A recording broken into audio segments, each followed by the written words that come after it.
April 8, 1943, dawned over northern France with a brittle clarity, the kind that turns the early sun into a pale metallic shimmer across the dew-frosted fields.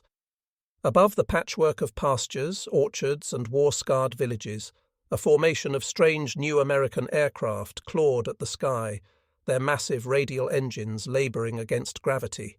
The Messerschmitt Bf-10-9s, sun-gilded and nimble, cut through the thin air with the effortless elegance of hawks. And yet here, in the pale light, lumbered the Thunderbolts. To the Germans watching from afar, the P-47s looked absurd. "Flying milk bottles," they muttered under their breath, their voices tinged with disbelief and, perhaps, amusement. Oberleutnant Ralph Hermachine of JG-26 had seen every type of Allied fighter the Western Front had to offer: Spitfires with their delicate pointed noses, Hurricanes with stubby, aggressive fuselages, the occasional Lockheed Lightning that was as unpredictable as it was fast. Yet the P-47, with its bulbous fuselage, oversized engine cowling, and awkward greenhouse canopy, struck him as a grotesque joke. "Is that what the Americans send against us?" he wrote in his log, ink smudged from condensation, the corners of his mouth twitching in disbelief. They must have forgotten to give these birds wings, or brains. From the cockpit of one of those very milk bottles, Second Lieutenant Robert Bob Simmons of the 335th Fighter Squadron fought to keep formation. The P-47 was new, untested, a beast that had emerged from the Lockheed assembly lines barely a year prior. Its Pratt Whitney R-2800 double wasp engine roared in protest against the demands of the climb, each foot of altitude a laborious conquest. Simmons' knuckles whitened against the throttle. He had trained on this aircraft for months, but only in the skies of North Carolina, over open water, with no enemy bullets to greet him. Here, over occupied France, every second in the air carried the unspoken promise of death, or, at the very least, humiliation. Major Donald Blarley, commanding officer of the 335th, peered through his canopy at the rising sun and the German countryside sprawled below.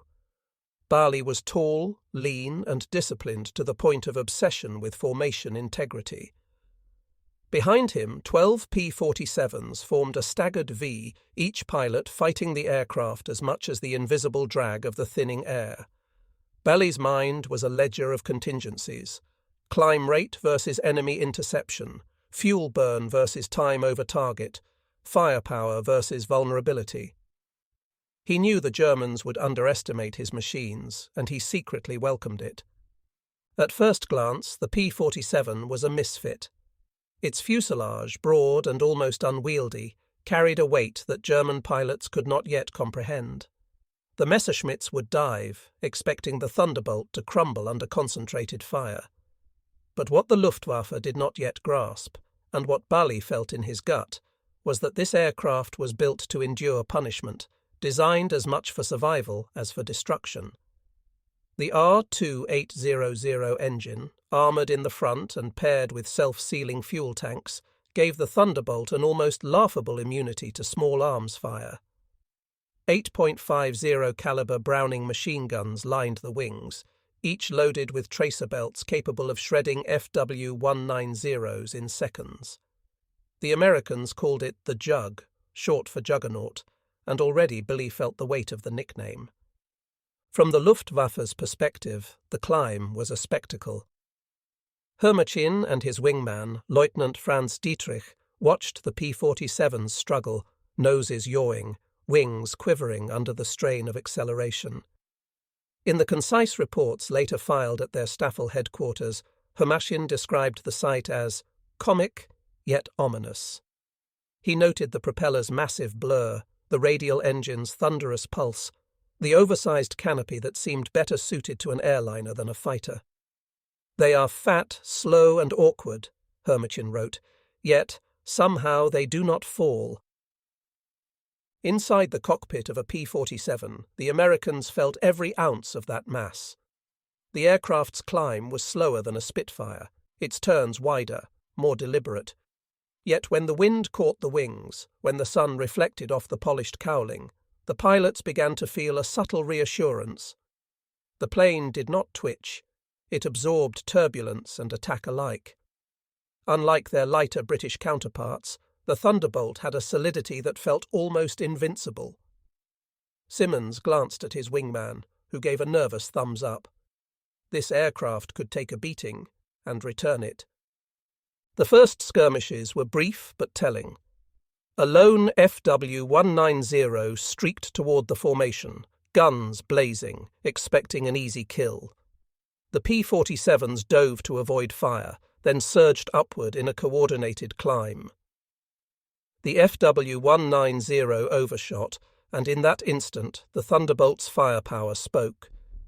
Tracers cut arcs across the sky. A puff of smoke erupted from the German fighter. Hermochin's log entry later described it as unexpected violence from a monstrous bird. Even as they continued their climb toward the rendezvous point over the French countryside, Blee's squadron remained aware of their inexperience. None of these pilots had yet faced sustained enemy air combat over Europe. Yet there was a strange confidence in the air. The P-47 was not beautiful. It was not elegant. But it had presence. It had power. And in the eyes of those who would face it, it had begun to inspire a grudging respect, tinged with fear. By the time the formation reached cruising altitude, the first German reconnaissance units had radioed their astonishment. Reports described the P-47s as strange, thick-bodied, heavily armed and terrifyingly resilient. What Hermochin and Dietrich could not predict was how the combination of American pilot tenacity, industrial production capacity, and the sheer destructive potential of the P-47 would dominate European skies in the months to come. For Major Blee, the lesson of that morning was simple and quiet. The Luftwaffe's laughter was premature. Beneath the unassuming aluminum skin of the P-47 lay a new truth of aerial warfare. One that would, in short order, make a mockery of German assumptions, shatter their tactics, and write the name Thunderbolt into the annals of aviation legend. As the formation levelled off, engines roaring in unison against the clear morning, Blee allowed himself a brief private smile. The Germans might laugh now, but soon the joke would be on them. April 1943, the morning after the P-47s first clattered across the skies of northern France, found the Luftwaffe officers gathered in the dimly lit briefing room of JG-26. Oberleutnant Hermochin traced the latest intelligence reports with a finger, the paper smudged from hurried handling. A detailed sketch of the Thunderbolt, drawn by a reconnaissance observer, lay pinned to the corkboard. The dimensions were staggering. Its fuselage length, nearly 36 feet, its wingspan exceeding 40, and that massive R-2800 engine. Hermochin had never seen anything like it. The notes beneath read, "Heavily armed, heavily armoured, astonishingly resilient." The reports left little room for humour now. The Germans were experts in speed and agility. They had honed aerial tactics to a fine art over the skies of France, Britain, and North Africa. Yet these new adversaries, delivered from the sprawling factories of Lockheed in Burbank and Lockport, Illinois, had emerged from a different logic entirely: industrial might. Where Luftwaffe pilots relied on precision and skill, the Americans relied on numbers, durability, and firepower. One P-47 could endure hits that would cripple a Bf-109, and a squadron of 20 could unleash concentrated fire that left FW-190s and 109s in flames before they had a chance to react. Across the Atlantic, in the factories of the United States, production lines hummed with relentless efficiency. Lockheed's assembly plants were a marvel of modern industry, a symphony of mechanical arms, human hands, and pneumatic presses shaping aluminum skins into the distinctive teardrop of the P-47. In one hangar, an inspector ran his fingers along the wing spars, checking for microscopic cracks. In another, machinists calibrated the gun mounts, ensuring that all 8.50 caliber Brownings fired in precise overlapping arcs. There was no room for error. Every Thunderbolt that left the factory had to survive the sky over Europe, or the war would be lost. Major Donald Belly had long understood this industrial advantage. In his letters to the command at the 335th Fighter Squadron, he described the P-47 as a tool made for a war of attrition, not a duel of elegance. While the Spitfires and Hurricanes of the Royal Air Force relied on agility to outmaneuver their enemies, the Thunderbolt relied on survivability and firepower. Its radial engine could take hundreds of hits and keep running. Its self-sealing fuel tanks could endure incendiary rounds that would have left other aircraft in flames. And when the enemy overshot in pursuit, the 8 machine guns mounted in the wings could tear the opponent apart with devastating precision. April 8th had demonstrated the first real lesson of this design philosophy. The Luftwaffe pilots, confident in their superior maneuverability, had dived on the formation expecting quick kills. What they encountered instead was an unexpected resilience. One FW-190 had taken several passes at a P-47, hitting the engine cowling and puncturing a fuel tank. The Thunderbolt wobbled, smoke trailing behind, but did not falter. The American pilot rolled and fired, and within seconds the German fighter spiraled into the clouds, a fireball marking the unexpected lethality of the flying milk bottle. Belly's reports emphasized the psychology of the P-47 as much as the mechanics. He noted that American pilots often felt a strange confidence in these aircraft. There was reassurance in knowing that the plane could survive hits that would destroy anything else in the sky. That confidence translated into aggression, a willingness to press attacks where lighter, more delicate fighters would have hesitated. By contrast, German pilots, accustomed to fragile machines that demanded constant precision, began to experience frustration. One engagement report from JG-26 read simply, "The Americans fight with an arrogance born of invulnerability. Their aircraft endure punishment we cannot comprehend. The combination of industrial production and field durability created a strategic shift as well. Lockheed and Pratt and Whitney were producing hundreds of P-47s each month, each aircraft a nearly identical replica of the last.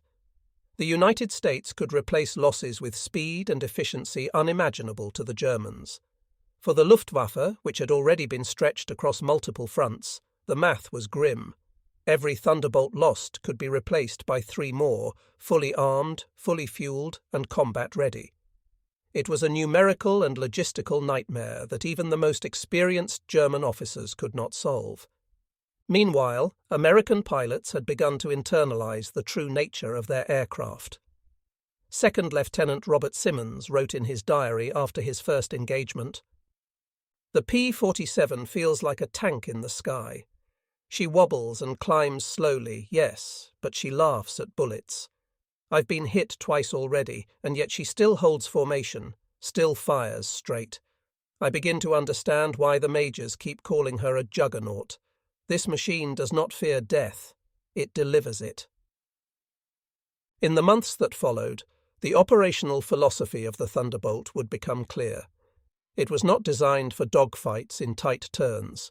It was designed for high-altitude escort, ground attack, and sustained engagements where durability, speed in a dive, and overwhelming firepower mattered more than the finesse of a Spitfire. The P-47 could dive faster than any Luftwaffe fighter, sustaining speeds that would rip wings from lesser aircraft. It could climb steadily, absorb punishment, and return to base with significant battle damage, often with 1 or more engines barely functional, leaking fuel, or riddled with holes. The Germans, in their post-action reports, would increasingly use the same words to describe encounters: stubborn, resilient, unkillable, terrifying.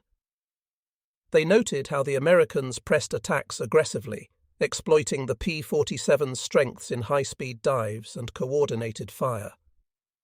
Pilots like Hermichin began to realize that traditional dogfighting tactics were inadequate. Engaging the Thunderbolt required not just skill, but caution, and even then the outcome was uncertain. For Major Belly and the 335th, The lesson of April 8th was already being written into strategy. Formation flying, careful coordination, and an understanding of the aircraft's durability allowed the squadron to punch far above its weight. Bully emphasized communication and discipline, ensuring that each wingman understood when to dive, when to hold, and when to unleash the full firepower of the Thunderbolt. The P-47 was more than a fighter. It was a platform, a force multiplier, a mechanized extension of American industrial might in the air. By the end of the month, even the Luftwaffe's intelligence officers acknowledged the threat. Reports described P-47 formations as thick-bodied, heavily armed and impossible to destroy through conventional methods. The laughter that greeted the first appearance of the Thunderbolt had faded, replaced by caution, and in some cases genuine fear. The industrial logic behind the aircraft, the ability to mass-produce, repair and replace at scale, was becoming evident. This was not just a plane, it was a statement. In the clear spring skies of France, the first real cracks in the Luftwaffe's dominance were beginning to appear. The Thunderbolt, lumbering and awkward to the untrained eye, was already proving that in the combination of firepower, resilience and sheer industrial support, it would dominate the air battles to come. The Germans had laughed at the milk bottles, but the joke had ended. April 15th, 1943, dawned over the rolling fields of Normandy with an uneasy calm. From the small airfield near Debden, Major Donald Belly of the 335th Fighter Squadron prepared his pilots for another escort mission. Their objective was a group of B-17 flying fortresses bound for industrial targets near Rouen. It was the first operation where the P-47 Thunderbolt would see sustained combat in large numbers, and the tension was palpable. For many of the young American pilots, this was not just their first mission over occupied Europe. It was a trial of an untested aircraft that had already earned a reputation for resilience. The formation of P-47s took to the air with the unmistakable roar of the Pratt Whitney R-2800 engines. From the German perspective, the flight of these flying milk bottles was almost comical. Oberleutnant Ralph Hermakin, flying with JG-26 over the Seine, observed the lumbering climb of the Thunderbolts through his binoculars. He squinted, taking note of the pilot's discipline. "They are like swarms of armoured beetles," he muttered. "Slow, yes, but unyielding." He had no way of knowing that within minutes this swarm would exact a deadly toll on his men. As the B-17s approached Rouen, the P-47s fanned out into their protective positions. The Luftwaffe, aware of the incoming American bombers, scrambled several FW-190s and Bf-109s to intercept. The skies soon erupted into the chaos of aerial combat, tracers streaking past engines and wings. The first American pilot to engage, Second Lieutenant Robert Simmons, spotted a Bf-109 attempting to attack the lead bomber. He dove in, unleashing the full power of the 8.50 caliber Browning machine guns mounted in his wings. The German fighter erupted into flames, spiraling toward the earth, a startling testament to the Thunderbolt's raw firepower. Reports from the Luftwaffe noted the unprecedented resilience of the P-47s in these engagements.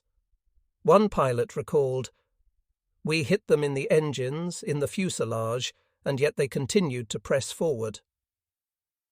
We had never encountered aircraft that could take such punishment and remain in formation. It was maddening. The P-47's radial engine, shielded by a robust cowling and reinforced bulkheads, absorbed direct hits that would have crippled lighter fighters. Even when fuel tanks were punctured, the self-sealing technology prevented catastrophic fires, allowing pilots to maintain offensive positions rather than retreat. Major Bali, observing from the centre of the formation, marvelled at the effectiveness of his squadron. He noted that the Thunderbolt's performance in combat was far beyond initial expectations. The aircraft's ability to dive at speeds exceeding 400 miles per hour allowed pilots to execute energy tactics the Luftwaffe struggled to counter. "We don't outturn them," Barley said in his post-mission report. "We outdive, out-accelerate, and hit where it counts." This mission marked the first time German losses were officially recorded against the Thunderbolt. Out of 8 FW-19s that engaged, 5 were destroyed and 2 damaged. Remarkably, the Americans suffered no fatal losses in the encounter. The Luftwaffe's post-action reports were tinged with disbelief. The heavy American fighters, once mocked as cumbersome, had proven deadly.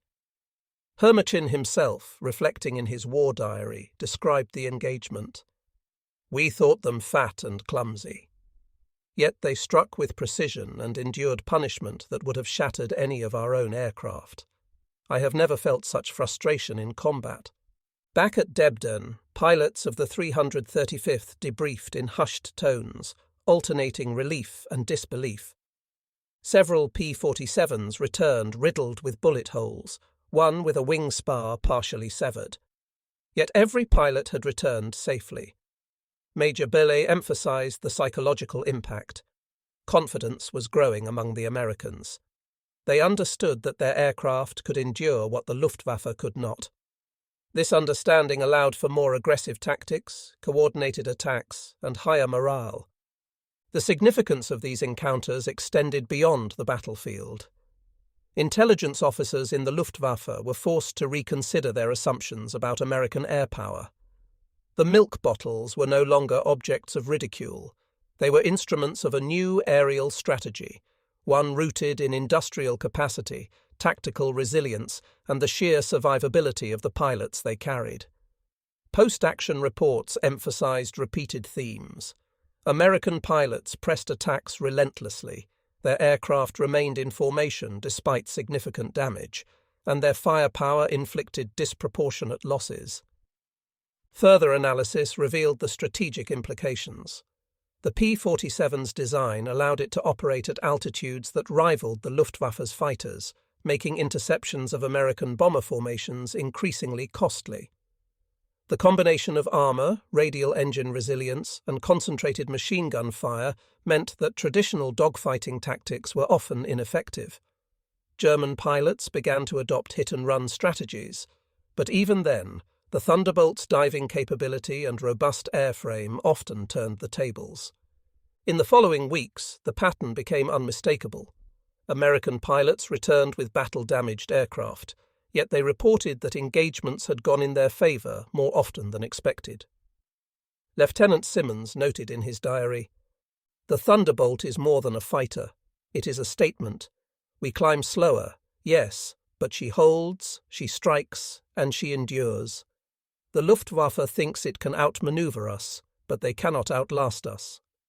These early victories were not merely tactical, they were symbolic. The first blood drawn by the P-47 in France foreshadowed a larger shift in air superiority over Western Europe. The aircraft embodied a philosophy that emphasized survivability, sustained firepower, and industrial logistics. Where the Luftwaffe relied on precision, the Americans relied on overwhelming capability, delivered in waves of aircraft that could absorb losses and maintain pressure on enemy defenses. By the end of April 1943, intelligence summaries began circulating among Allied commanders.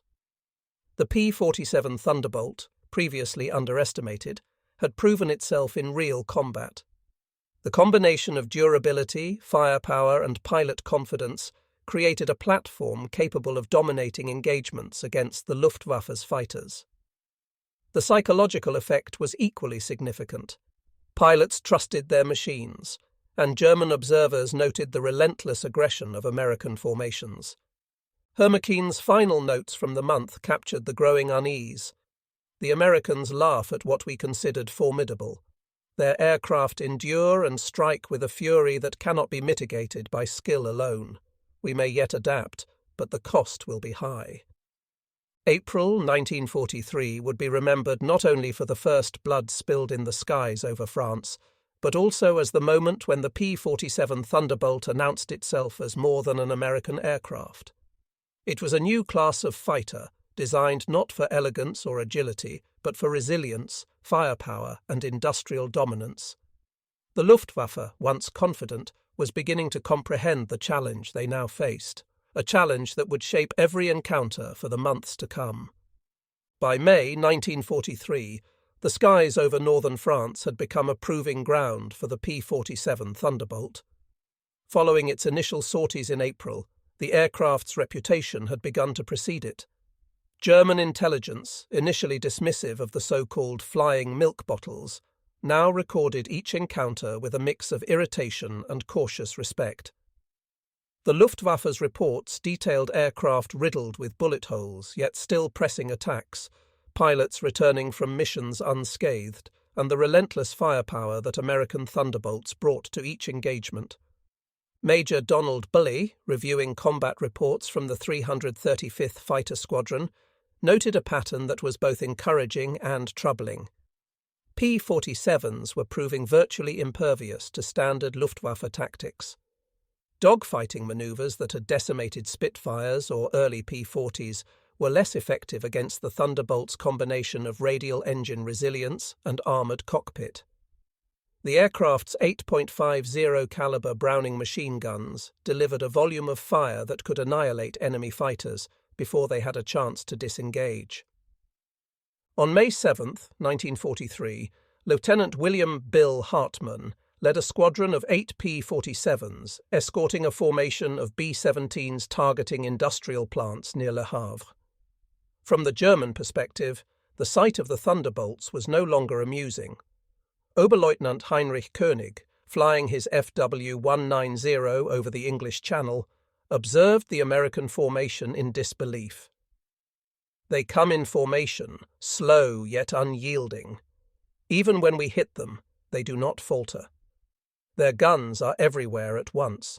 We cannot predict their movements, he wrote in his post-mission diary. The engagement began predictably. The Luftwaffe dispatched a mix of Bf-19s and FW-190s to intercept. Hartmann's P-47s met them head-on, diving in a coordinated attack that combined speed, firepower, and tactical discipline. One FW-190 went down in flames after just 3 bursts from Hartmann's guns.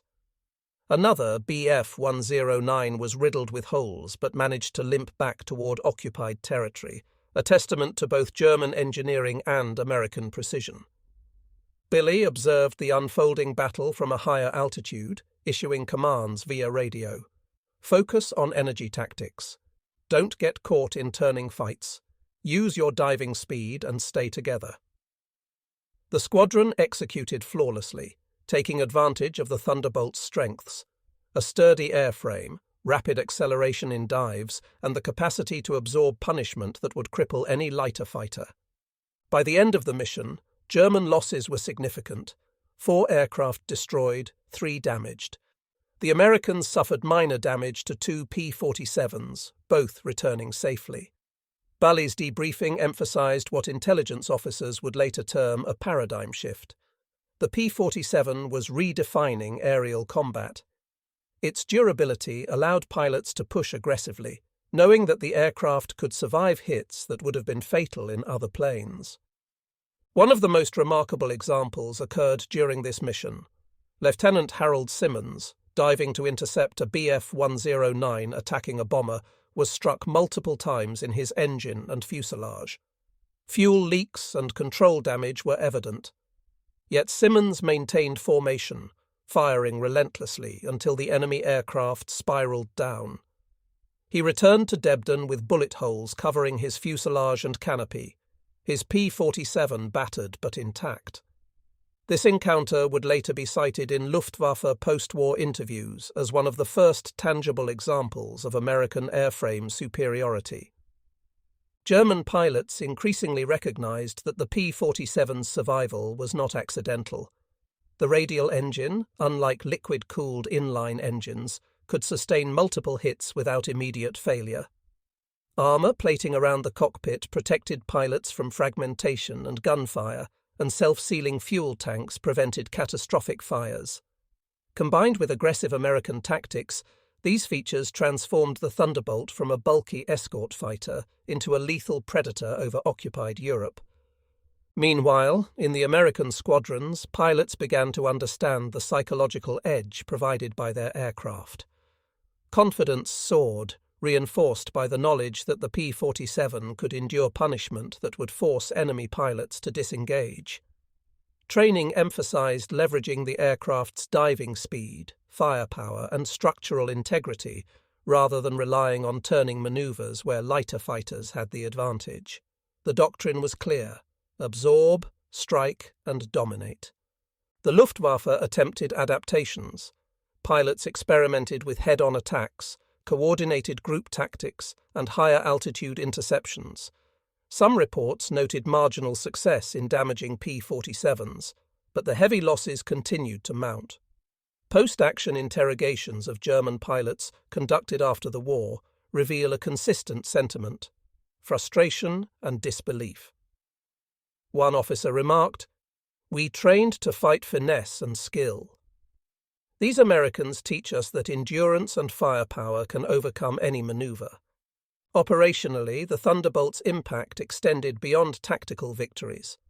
Escorting bombers with high survival rates meant that strategic bombing missions could penetrate deeper into enemy territory, hitting factories, rail yards, and oil depots with fewer losses. German air defences faced a dilemma: the more aggressive their intercepts, the higher the casualties.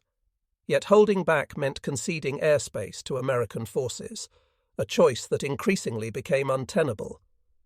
By the close of May 1943, the narrative was clear. Reports circulated among Allied planners highlighting the unique advantages of the P-47, an aircraft designed not for elegance but for survival, not for maneuverability but for firepower, not for appearances but for industrial pragmatism. Pilots across squadrons shared stories of engagements where their Thunderbolts absorbed damage, returned home, and inflicted crippling losses on enemy formations. Oberleutnant Hermakin, in later post-war reflections, noted a growing sense of inevitability. The Americans brought with them a machine that could endure what we could not. Each encounter reminded us that skill alone could not defeat their ingenuity and engineering. The Thunderbolt was more than a fighter, it was a statement of American resolve. The lessons of May 1943 echoed throughout the European theatre. The Thunderbolt had moved from curiosity to fearsome reality. It was no longer the slow, awkward newcomer that the Luftwaffe had mocked. It had proven that durability, firepower, and disciplined tactics could redefine aerial warfare. Pilots on both sides now approached the skies with an acute awareness. The P-47 was here to stay, and it would exact a price from anyone who dared challenge it. June 1943 marked a turning point for the 335th Fighter Squadron and other P-47 units in the European theatre. No longer mere escorts, Thunderbolts were now tasked with aggressive offensive missions, seeking out Luftwaffe formations and engaging enemy fighters before they could threaten Allied bombers. The shift from cautious deployment to assertive combat mirrored a broader strategic confidence within the US AAF, backed by the growing realization that the P-47 was more than a stopgap fighter. It was a weapon designed to survive and dominate in the skies. Major Donald Belly briefed his pilots before an early morning sortie over the industrial belt near Rouen. The weather was overcast, low clouds hugging the river valleys. "Today, we push the offensive. Don't wait for the Germans to attack. Go find them. Dive on their formations. Use your speed, your guns, and trust your Thunderbolt," he emphasized. The pilots listened intently, every man aware that these missions would test the aircraft's resilience and their own mettle. Lieutenant William Hartmann led the formation of 12 P-47s into enemy territory, climbing steadily to rendezvous with a flight of B-17 Flying Fortresses on a mission targeting ammunition depots. The Luftwaffe, anticipating American operations, scrambled a mixed group of Bf-19s and FW-19s 0S. Oberleutnant Heinrich König, flying over the Seine, observed the incoming Thunderbolts with a rising sense of unease. In his post-war memoirs, he described the approach. They appeared not as fighters, but as armoured beasts, relentless and unafraid. Their formation was tight, disciplined, and impossible to break. The engagement commenced at 0930 hours. Hartmann's P-47s dived from altitude, exploiting gravity and speed to strike the Luftwaffe formations. The initial salvo was devastating. Machine gun fire tore through the enemy ranks, sending one FW-190 into a spin and forcing a Bf-109 to retreat toward the coast. In one particularly striking moment, Lieutenant Harold Simmons found himself under concentrated fire while targeting an FW-190 attacking a bomber. His Thunderbolt took more than 20 hits in under a minute, punctured fuel tanks, shredded ailerons, and ricocheted bullets across the fuselage. But the engine held, and Simmons pressed on, downing the enemy before returning to base. The German pilot's reaction was predictable yet telling. Whereas early encounters in April elicited laughter and mockery, these June confrontations generated frustration and caution. Reports filed with Luftwaffe Command documented repeated observations. P-47s could absorb hits that would cripple any other Allied fighter. They could dive, maneuver, and return to base despite sustaining critical damage. Post-war interrogation of Koenig and his fellow pilots confirmed a shared sentiment. The Thunderbolt's durability was a psychological as well as tactical weapon. We could not anticipate how much punishment they could endure. Every attack felt futile, Koenig recounted. Back at Debden, Major Billy reviewed mission debriefs. The statistics were staggering. Of the 12 Thunderbolts deployed, 10 returned, each carrying damage ranging from minor punctures to critical structural hits. In contrast, Luftwaffe losses were higher, 5 aircraft destroyed and 3 damaged beyond repair. Bully noted in his operational log, "The Thunderbolt is no longer an escort. It is a strike force capable of independent success against experienced enemy pilots." This offensive capability had significant strategic implications. The P-47's ability to engage and destroy enemy fighters before they could reach bomber formations reduced attrition among bombers and allowed the USAAF to conduct deeper, more sustained raids into enemy territory. Intelligence reports highlighted the effect on German air defense strategy. Luftwaffe commanders had to reconsider deployment patterns, concentrate forces, and adjust tactics.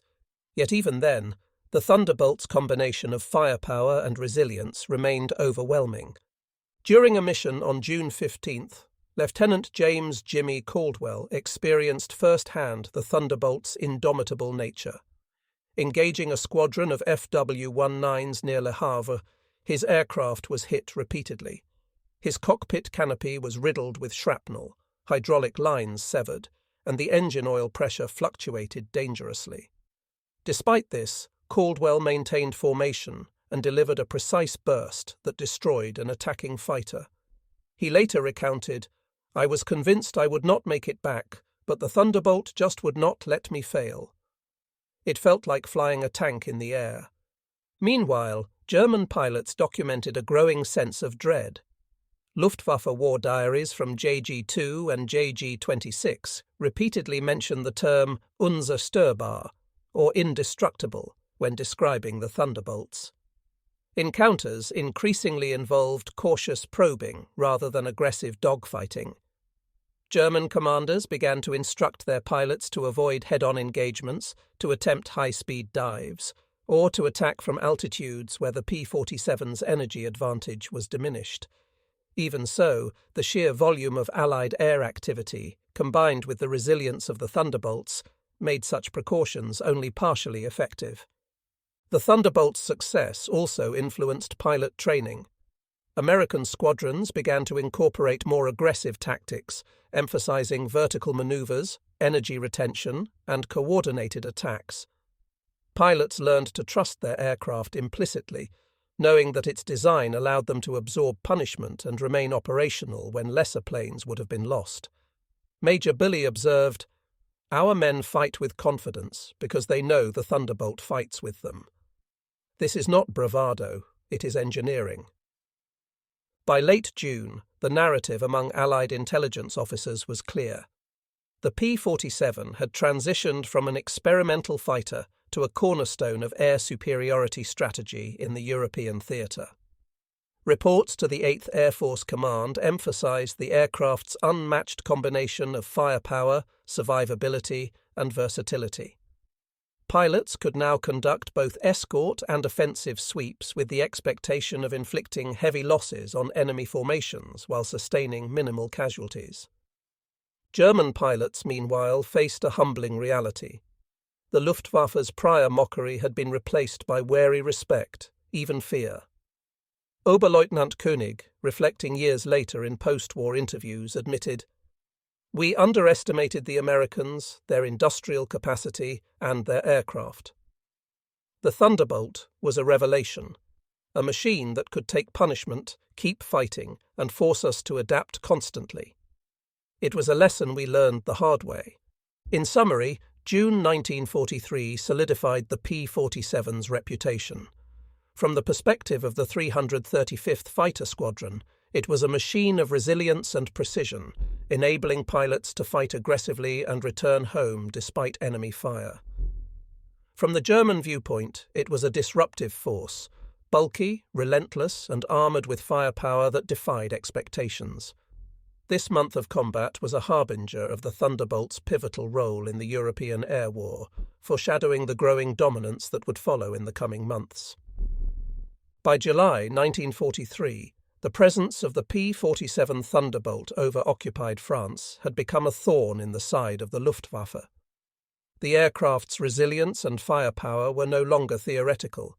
They had been repeatedly proven in combat, forcing German pilots to rethink tactics and approach with caution. The 335th Fighter Squadron, now seasoned by months of sorties, had begun confronting the Luftwaffe's elite, veterans of the Battle of Britain, instructors from Jagdgeschwader schools, and pilots who had survived the harshest aerial campaigns over Europe.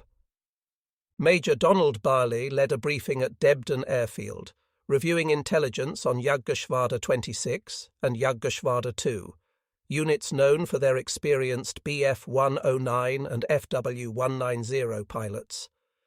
"They've flown more sorties than any of us have in total hours, but we have something they don't expect: armour, guns, and the confidence to use both," he told his men. The pilots absorbed the weight of the assignment. Each sortie was more than a test of skill. It was a duel between industrial engineering and seasoned expertise. The mission on July 9th exemplified the escalating encounters. 12 P-47s took off under low-hanging clouds, climbing toward a reported Luftwaffe bomber formation near Le Mans. As they reached altitude, radar and reconnaissance reported a substantial intercepting force.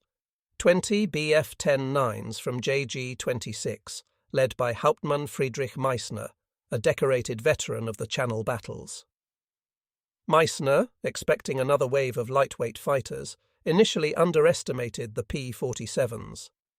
The engagement began with a head-on encounter. Thunderbolts, diving from altitude, unleashed synchronized bursts of 8.50 caliber machine guns. The initial shock stunned the German pilots. In the chaos, Meissner's wingman was struck by concentrated fire and spiraled toward the Loire River. Observers later noted the Thunderbolt's ability to maintain formation and coordinate attacks even under return fire, a stark contrast to the earlier mockery that greeted these flying milk bottles. Lieutenant Samuel Peters, in his post-mission debrief, recalled the sight. "They looked at us as if we were slow, clumsy targets. Then, suddenly, they were exploding around us. You could see their shock, and it gave us the confidence to press forward. Our planes took hits, yes, but they never fell apart." His P-47 sustained flak to the left wing, puncturing fuel tanks and denting the fuselage, yet the aircraft returned safely, demonstrating the Thunderbolt's robust design under duress. The Luftwaffe's response evolved mid-combat. Veteran pilots attempted diving attacks, using the superior climb of their Bf-19s to strike from above. However, the P-47's turbo-supercharged engines and rugged airframe allowed them to absorb damage while maintaining energy for counterattacks. Lieutenant Harold Simmons, flying near the center of the formation, witnessed a Bf-109 crash after being hit by concentrated fire from 3 Thunderbolts. "It was like shooting a glass bottle with a hammer," he remarked. "You expect it to shatter, but these things fight back every time." German war diaries and post-war interrogations revealed a pattern of growing respect and fear toward the Thunderbolt. Meissner noted in his 1945 statement, "The Americans have built something we cannot ignore. It is not fast, it is not sleek, but it is relentless. Every time you hit it, it keeps coming. We learned to disengage rather than press the attack recklessly." This sentiment was echoed across multiple units. The P-47's combination of speed in dives, heavy armament, and armoured survivability forced German pilots to adopt more cautious reactionary tactics. On the ground, American intelligence analysts compiled these observations into operational lessons. Pilots were encouraged to exploit vertical diving attacks, coordinate in tight formations, and rely on the Thunderbolt's durability to sustain extended engagements. Combat reports highlighted numerous instances where pilots returned with over 20 impacts from enemy fire, damaged control surfaces, punctured fuel lines, shattered canopies, and yet landed safely. Each report reinforced a growing narrative. The Thunderbolt was a machine designed to survive and dominate in a brutal aerial environment. The psychological effect on both sides was profound. For American pilots, confidence in the Thunderbolt instilled aggressiveness and initiative. Missions that would have previously been cautious now became calculated offensives. For German pilots, the unexpected resilience and firepower of the P-47 eroded morale, particularly among younger or less experienced crews. Encountering a Thunderbolt became synonymous with facing a nearly indestructible adversary, one capable of turning tactical skill into survivability. By the end of July, the Thunderbolt's reputation had solidified across the European theatre. Reports circulated in the Luftwaffe command about American fighters that could take hits that would destroy any other Allied plane, dive steeply without structural failure, and deliver concentrated firepower with devastating accuracy. For the 335th Fighter Squadron, these months represented not only a proving ground for tactics, but a validation of industrial logic. American engineering, combined with pilot training and courage, could achieve air superiority against even the most elite enemy formations. The encounters over Le Mans and surrounding areas foreshadowed the broader air war that would intensify over northern France. As P-47s continued to confront experienced Luftwaffe units, their presence forced adaptations in German doctrine while cementing the aircraft's legendary durability. For American pilots, every engagement confirmed the truth Major Blurley had emphasized months earlier. The Thunderbolt was not merely a fighter, it was a tank in the sky, capable of surviving punishment that would destroy lesser aircraft and allowing the men who flew it to strike decisively, again and again. By late August 1943, the P-47 Thunderbolt had earned a reputation not just for firepower, but for the almost miraculous survivability that American pilots called invincible. Tales of aircraft returning with massive structural damage, yet still bringing their crews home safely, became common in squadron debriefings. The 335th Fighter Squadron, alongside other 13th Fighter Command units in Europe, meticulously documented these instances, feeding them into tactical manuals that would redefine Allied air operations. One mission over northern France exemplified the Thunderbolt's legendary durability. On August 23, 1943, First Lieutenant William Bill Hartman climbed to 25,000 feet with his 335th Squadron flight, tasked with escorting a formation of B-17 flying fortresses bound for industrial targets near Lille. The sky erupted as Luftwaffe interceptors from JG-26 engaged, diving from above in classic energy tactics. Hartmann's P-47 took multiple rounds to the left wing, holes in fuel tanks, bent ailerons, and a shattered canopy, but he pressed the attack. Observers later recounted that Hartmann's Thunderbolt was peppered like a sieve, yet each round he fired brought down an enemy Bf-109. The combination of the aircraft's radial engine, which could sustain significant damage, and its robust airframe allowed Hartmann to maintain flight control. Even when the hydraulic system failed, he adapted, using throttle control and rudder adjustments to guide the plane back toward Allied lines. The P-47 landed with wing surfaces bent, fuselage punctured, and bullet fragments embedded across the cockpit, but Hartmann walked away unscathed. Lieutenant Harold Simmons, in a separate sortie over Rouen, reported a similar miracle. His P-47 absorbed over 30 hits, including several that penetrated the cockpit area. Instruments were destroyed, the oxygen system punctured, and the canopy frame cracked. Yet, in his post-mission debrief, Simmons noted the airframe felt like it could take 1,000 more. The contrast with the lighter Spitfires and Bf-10-9s was stark. A single well-aimed burst could down those aircraft, while the Thunderbolt shrugged off repeated hits and returned to base. This extraordinary survivability was no accident. Lockheed engineers had designed the P-47 around a powerful Pratt Whitney R-2800 double Wasp radial engine, armoured fuel tanks, and rugged landing gear. The aircraft's weight, often criticised by Luftwaffe pilots as a liability, became an asset. German interrogations after the war consistently noted astonishment at how a plane that appeared so cumbersome could absorb hits, maintain speed in a dive, and deliver devastating firepower without catastrophic failure. Oberleutnant Ralph Hermakin recalled post-war, "We expected the Americans' big planes to fall like stones once hit. We underestimated the strength of their construction. It was horrifying to see them take shot after shot and continue the fight." Individual missions began to illustrate the operational advantages of this durability.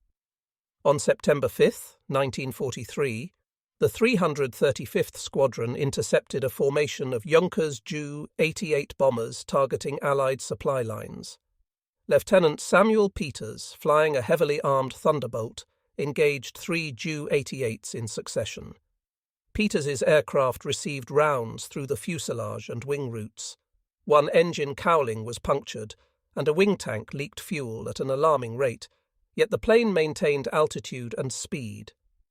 Peters shot down 2 of the bombers before disengaging to return home, landing with visible burns on the fuselage and holes that, under ordinary circumstances, would have caused catastrophic failure. These events were not anomalies, they became doctrine. Squadron leaders emphasized that P-47 pilots could take calculated risks in escort missions and ground attacks, knowing the aircraft could sustain damage and still return to base. The psychological impact on Luftwaffe pilots, meanwhile, was profound. Experienced Bf-109 and FW-190 pilots began hesitating in attacks, aware that even successful hits might not guarantee a downed enemy aircraft. Post-war records show repeated reports of German pilots disengaging after perceiving the Thunderbolt as impervious, a tactical hesitation that American pilots exploited decisively. On the ground, intelligence officers compiled these combat accounts into the P-47 effect briefings for higher command. Statistical analysis revealed that by September 1943, P-47s, returning with more than 20 hits, outnumbered losses due to structural failure by a margin of 3-1. These numbers reinforced a new operational philosophy. The P-47 could be used aggressively in roles that would have been suicidal for lighter, more fragile fighters. Escorting bombers, engaging in strafing runs against supply columns, or diving on enemy formations, all these missions could now be executed with unprecedented confidence in aircraft survivability. The combination of firepower, durability, and pilot adaptability reshaped the air war. By late 1943, Luftwaffe reports expressed not just respect but near disbelief. Aircraft they had once ridiculed were now threatening to dominate the skies over France. The Thunderbolt had proven that heavy construction, combined with high-speed diving capability and concentrated firepower, was a formula that the Luftwaffe had not fully anticipated. For American pilots, the lessons were as much psychological as tactical. Flying the P-47 instilled a confidence that transcended raw numbers.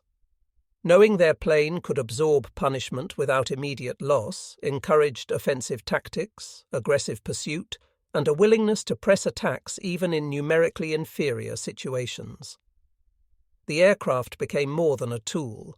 It became a symbol of industrial logic, pilot ingenuity, and the relentless forward momentum of American air power.